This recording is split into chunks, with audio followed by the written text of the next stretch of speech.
Hey folks, Ray from Rainmaker.com here. Today is the official launch day of Zwift Running. Now you may be wondering, hasn't Zwift already launched running? And the answer is kinda, sorta, maybe not really, but not until today.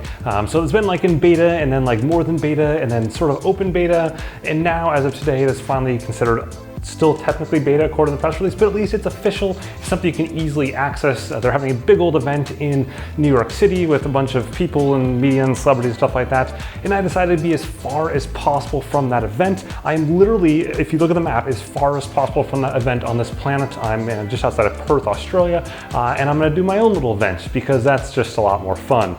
It's also be fun to be there too, so nothing wrong with that either. But I want to walk through what Zwift Running is, kind of how it works, some of the basics and stuff like that. So the first thing you do, make sure you have a Zwift compatible device. Obviously, I'm going to use my phone today because that's pretty convenient if you're going to the gym for a treadmill or something like that. And then you can also use something like an iPad at the gym as well. Or if you're at home and you have your own treadmill, you can use a PC or a Mac. Anything that runs Zwift today will run Zwift with Zwift Running. And then we're going to go ahead and just do is log in like you normally would. Nothing too fancy about that. At that point, you're at the paired devices screen. Now this is where it looks a little bit different. You'll have your previous ride option right there, and then you also have the new option for run at the top that you can tap. Then you'll see the running speed option. You go ahead and tap that, and that'll show you all the Bluetooth smart sensors that can transmit running speed. In my case, I'm wearing a Run Scribe and a Milestone foot pod down there, as well as a Stride foot pod. All those things can transmit running pace over Bluetooth Smart for iOS. If you're on a PC or a Mac and you have an Ant Plus dongle, you can use the Ant Plus sensors there as well. So for example, an Ant Plus foot pod from Garmin or Timex or Sunta or whoever else has made them in the past. But for a lot of other folks, you're probably just going to use a newer foot pod. The Stride one is of course very, very good. It's also like $200 or something crazy. So the Milestone one is normally $29. It's not on Amazon right this second. Well, it was, but then it's out of stock. But once it's back, $29 is like the way to go. Link in the description there as well. I'm also using Run Scribe. That's actually what I'll use for today's run. And it's that device that's in that same price range of Zwift, but it's just kind of more metrics. You can see there's actually two of them there, left and right on my shoes. Anyways, enough with that. I'm gonna go and just tap one of them. Click OK. By the way, if you're one of like the 1 in 1,000 people that actually have a treadmill that transmits Bluetooth Smart, you could pair it up that way. Keep in mind with treadmills, it will not control pace, not control the speed. And the reason for that is that it's just like the legality thing, it's a lawyer thing. They're afraid that if you fly off the back of the treadmill, there's nothing to save you anymore. And so if you can't keep up with it and you fly off the back and have a bad stuff. So only it's going to control incline if you do have that sort of thing, but again, really almost no one has them today. Anyways, then I can go pair my heart rate strap, just tap that like I normally would. I have the Ticker X on right now.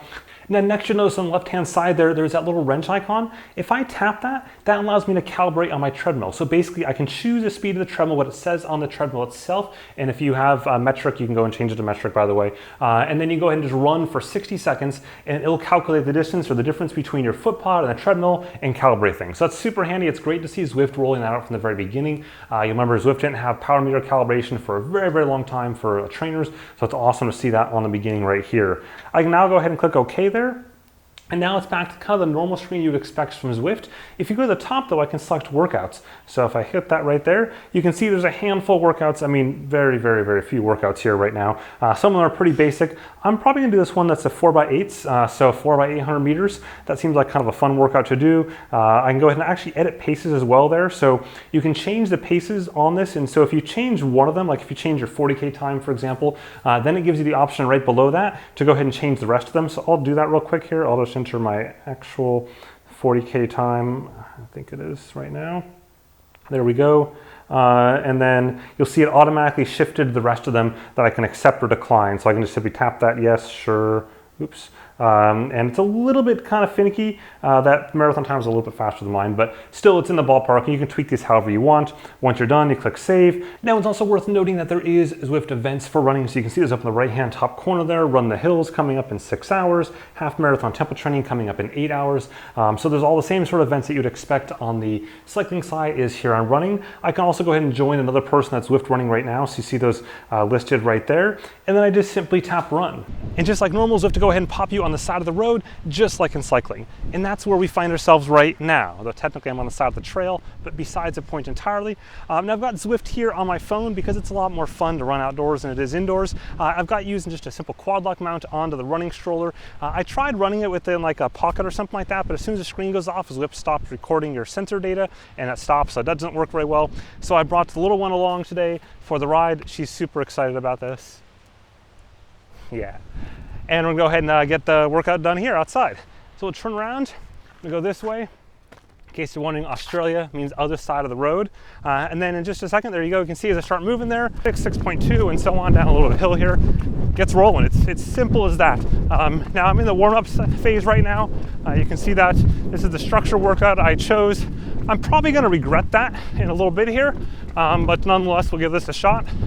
It's a little more tricky because I'm not on a treadmill running perfectly paced segments, so I'm probably also going to fail some of the workout sections as I go with this wind that you can probably hear right now, or just pretend it's me running super fast. You can go and change your direction or change your route, so you can see that right there.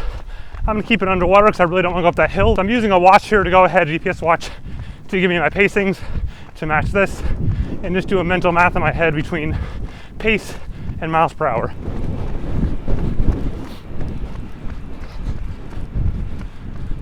Okay, so here we go, the first interval, set treadmill to 11 miles an hour. So we'll get cooking here. Come on, speed it up. There we go. Into the headwind too. This one's gonna be a tough one.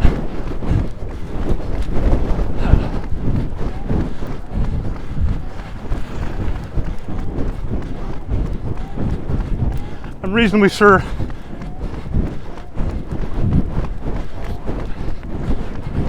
the foot pod is definitely not giving me credit. I'm doing 5:45 paces, which puts me at a 10 point something miles per hour, show me 9.1. So I did calibrate on this foot pod, but it seems to be working a little different. Hold on, pumpkin, tight turn.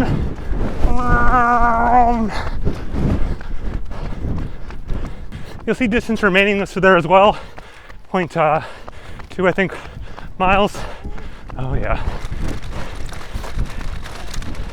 Okay, bad idea. Hard pack, Yui time. Different direction. Other things that don't happen indoors on a treadmill. I know you're not happy about that one.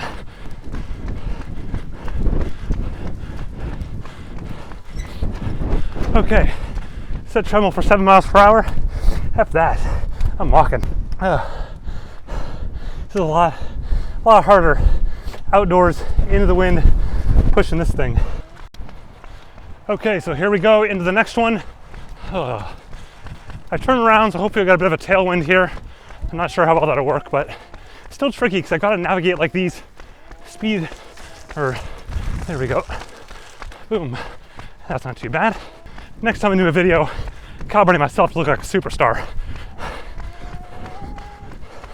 Yeah, you agree, don't you? I didn't even try going for 11 that time. I knew that wasn't gonna work. People are giving me strange looks, talking to a camera, the GoPro strapped to a stroller. Don't know why. Looking down the bottom left-hand corner there, you see a bit of a summary totals, both for the splits that we did, as well as down below for the overall activity. So we got the calories, got the average pace, the best mile, kind of the same sort of stuff you would expect to show you at the end of a run, but this way you can see it as you go along, which is kind of nice. As I said before, I'm most definitely walking all these intervals. I think it's a totally fair trade-off. If you're indoors, you don't got any wind, you don't got any stroller, you don't got any screaming kid. Yeah, it's cakewalk for you folks in New York today. She agrees again. Hills, things that are not indoors right now. I know, probably doesn't look like a hill on the camera. In reality, it's also not really a hill either. It's just a slight change in elevation.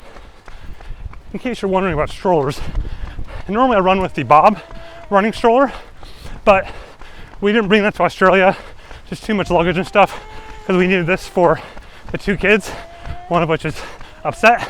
So, problem with this is this stroller is kind of like a beach cruiser compared to the Bob being like a time trial bike. It's just not awesome in the rolling resistance department or the weight department. It's just a beast. So you can see there's a finish line coming up for this particular interval. There we go. Couldn't have been better time right at the start of this hill. One more, that's it. Doggies, yeah. Just like your doggy. No, we can't go to the swing right now, sweetie.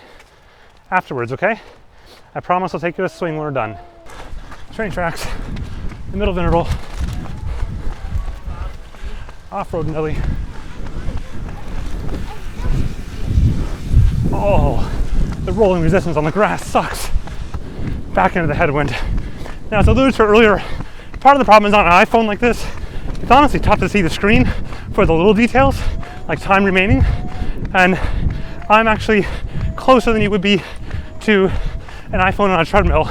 So you definitely want to use a bigger display device, iPad if you went to the gym, or at home, a TV screen or something like that. Okay, last interval. Here we go. And done. I know, it's another swing set. You know all the swing sets, don't you? I know, afterwards we will. Don't worry. Hey, look at this. It's a GoPro. You want to play with it? No? Oh, okay. As I mentioned earlier, Zwift Running certainly isn't new. Something that's been around for a little bit of a while. Now it's a case of going mainstream. And of course, as today's big event, trying to bring in lots of brands and stuff like that, that's Zwift hope, is to expand their empire from cycling to running. Whether or not they can do that remains to be seen.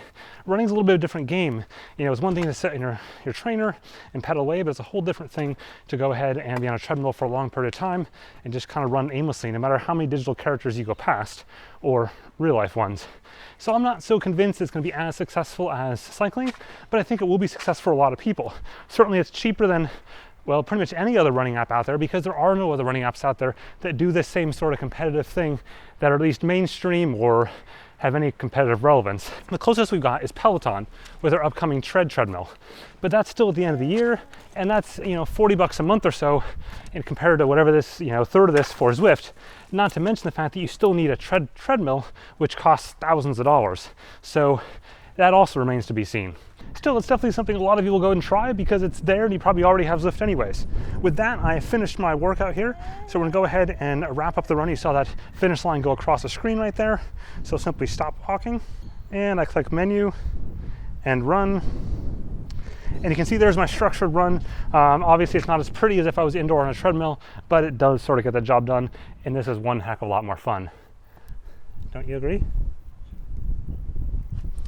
I thought it was more fun. Anyways, thanks for watching. Go ahead and whack that like button at the bottom if you found this interesting, or the subscribe button. I really appreciate it. Also, check out some of my other Zwift content up on the screen somewhere. I'm sure you'll be able to find it. Have a good one.